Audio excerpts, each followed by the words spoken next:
Let's suppose you agreed to get together with an old friend of yours.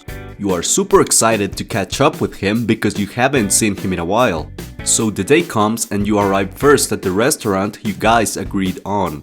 As the minutes go by, you start wondering where your friend is.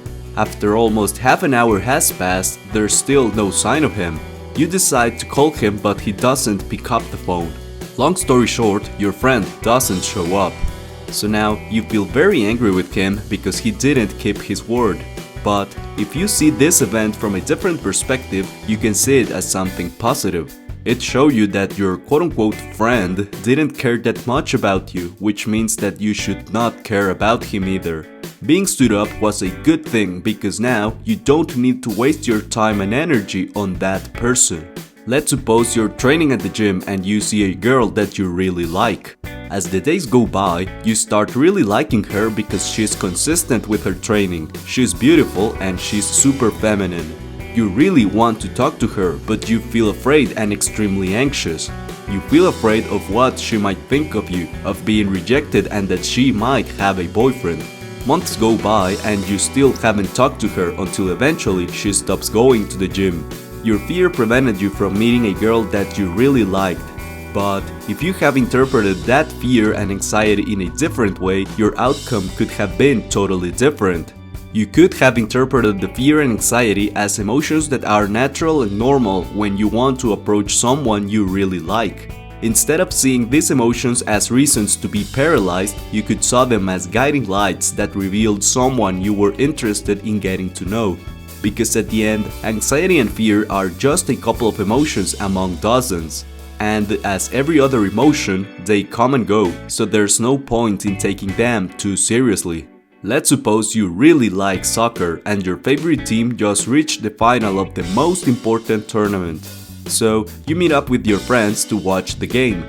After 90 intense minutes, your favorite team wins the game and you feel super happy. Your whole day ends up being fantastic because you are super happy for your team. On the other hand, your friends who don't like soccer are feeling totally indifferent and like it's an average day. In all these three examples, there were three different events that created different emotions. Being stood up leads to feeling angry.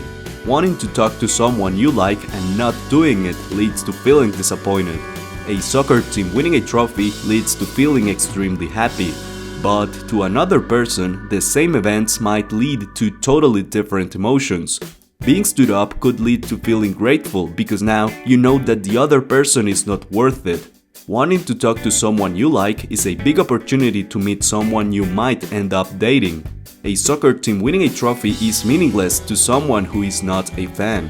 What this means is that your emotions were not created by the events, they were created by your response to the events.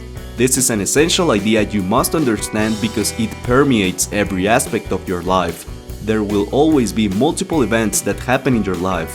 From meeting a new friend, to getting hired, and even a breakup, you don't have all the control over these situations.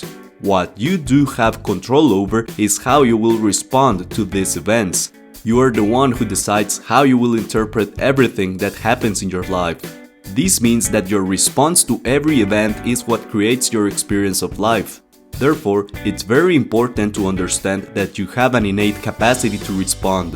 Whenever something external happens in your life, you are ultimately responsible for how you will respond to it.